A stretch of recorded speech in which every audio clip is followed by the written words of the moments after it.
Well, today's Wednesday. I have an umbrella over my face because I can't see what the camera is looking at. It's so bright. Um, anyway, I've come out here. I'm going to do some dyeing of yarn, but I wanted to explain a little bit about it before I started in my explanation of how I dye yarn, because it's probably a lot different than other people's way, and maybe it's not, but I'll show you what I'm going to be dyeing today.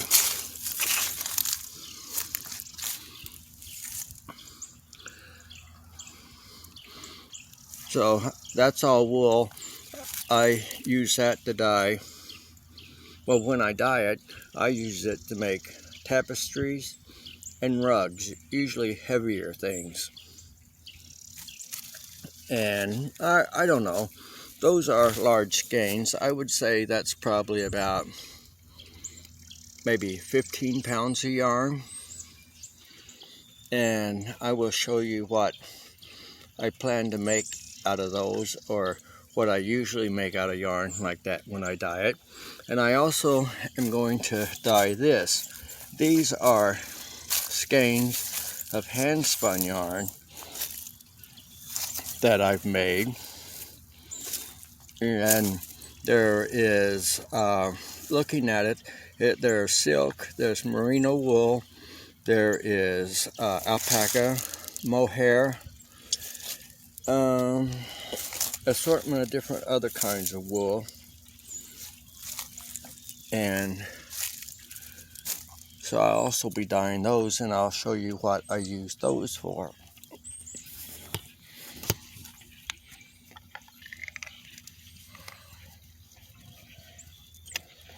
I had to pause, take a personal moment.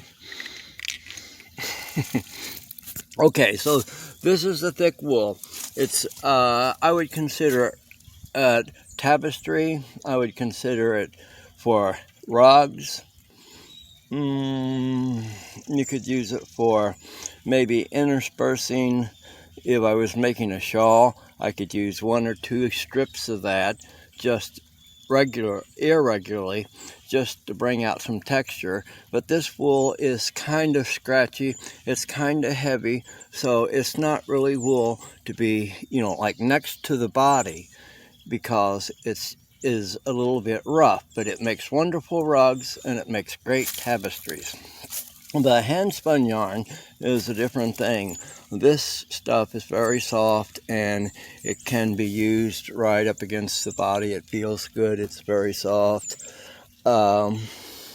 Sometimes I use it to make neck scarves. Sometimes I use it to put in little pieces of it to put in where the shawls, make a shawl, something like that.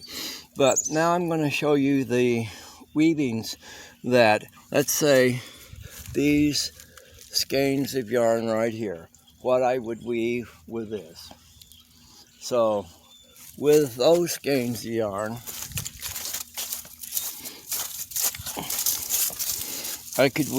I wove this with that same yarn after I dyed it. It's a long rug that's about 2.5, almost 3 foot wide, and it's about 8 feet long.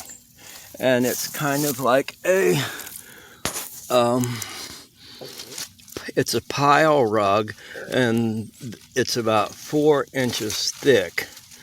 So I dyed the black, I didn't dye the white, I dyed the blue, and I dyed the flesh color, and also those. So this is the same yarn, except, well, this yarn here is different. This was a different type of yarn than what I'm dyeing today, but the rest of it is the same. Now here's a rug that I dyed with that heavy yarn, and this rug's about, I'd say it's about 28 inches. I'm sorry if you're centimeters, but it's about 28 inches wide and about 3.5, almost 4 feet long. And that's what I would use to dye. And that's what I dyed that, and that's the thicker yarn. And this is also the thicker yarn. And it's a rug. Now, this is a large tapestry that I made. And this is all dyed, and this is the thicker yarn also that you saw over there. And I dyed all of this. You know, it was all white, and then I dyed it. There's a little bit of like hand spun in here that you can see that is the different texture, and there's a little bit of hand spun in here also. But a lot of this is mohair. Most of it is mohair, like the yellow, the oranges, most of the blue. That greenish color, that's not mohair, that's wool. And so that's something. So when I dye, I have to dye. I don't have to. I mean, have to is a weird word to use.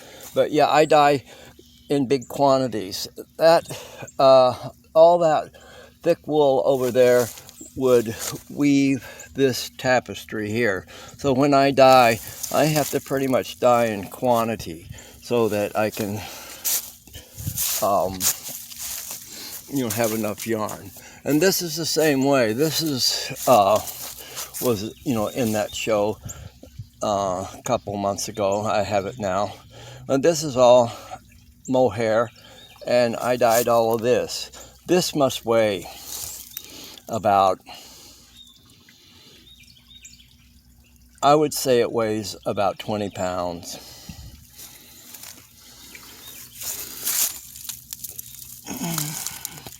It's a very thick mohair. And I dyed it all except for the natural color that you see. Now this is a rug that I made, but this is a thinner rug. This is not that thick rug. So this is made out of hand spun yarn. Most of this is made out of hand spun yarn that I dyed. And it's a very thin, it's a thinner rug than the other. But it's all hand spun yarn, and it's all been dyed. I dyed it. I could talk more about this. It's like I didn't know what I was going to weave when I started, and I just started at the bottom and started doing something.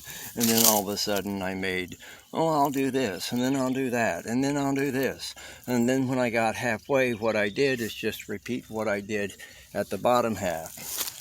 And these are kind of crude, but they're small tapestries that I've also woven. Everything I do isn't large.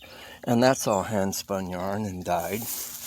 And this is pretty much a reject, and I cut it off the loom, but that's all hand spun yarn. And this rug here, I made this rug in about 1981. And I made it in Atlanta, and I made it on a loom that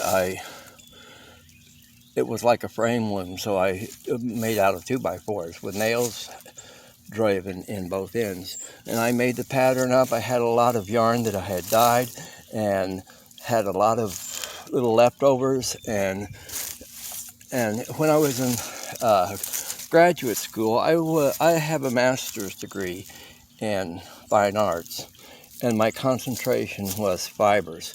And my thesis was on Oriental rug techniques. So this is an Oriental rug technique, and I love Oriental rugs. I just like the color combinations and all that, and they're just wonderful. People say a lot of times that the Persians, the Turkish people, the Pakistanis, that their rugs were so colorful was because they lived in the desert and they didn't see a lot of color. So, they made their rugs, and a lot of their art, their tiles are just beautiful. They're ceramic tiles. And so, they added color to their life by making it. I love this rug. It's one of the best weavings I've ever made. It just works out perfect. I made the design, and the design is just I mean, I hate to say it, and it's not my, you know, why, I don't know why it turned out so wonderful. And I hate to say it did, but it is. It did. So yeah, I'm talking to, as usual, I think I'm too wordy and I don't want to bore people. So this is the hand spun yarn that I want to dye, and it will end up in pieces like this, or it will end up in pieces like this. And this is the wool that I'm going to be dyeing, and it will end up in, my plan is I want to make about 5 small rugs, and they'll be about this size here. That's the plan. So that's enough wool over there to make about, maybe, I don't think it is really, but it will make at least 3 rugs that are this size. So the way I weave, it takes up a lot of yarn, and I know if I was like weaving I don't know, let's say a sweater, you know, a sweater would not take up so much, or if I was making a hat, or if I was making a neck scarf, you know, it wouldn't take up very much of this. If I was making a small rug or just a tiny little wall hanging like I make on the loom that I got from Joe Lawrence in Canada, then I could make a whole lot of small wall hangings. But to make something this size, you know, it would take twice as much yarn as that over there. And I do have, I still have yarn that I haven't used, that I have dyed, but I don't have enough colors to dye, to weave certain things. So that's it. I just wanted to get a explanation of what I'm going to be dyeing, why I use the dye techniques I use, which are different than other people's, and what the yarn is going to be used for.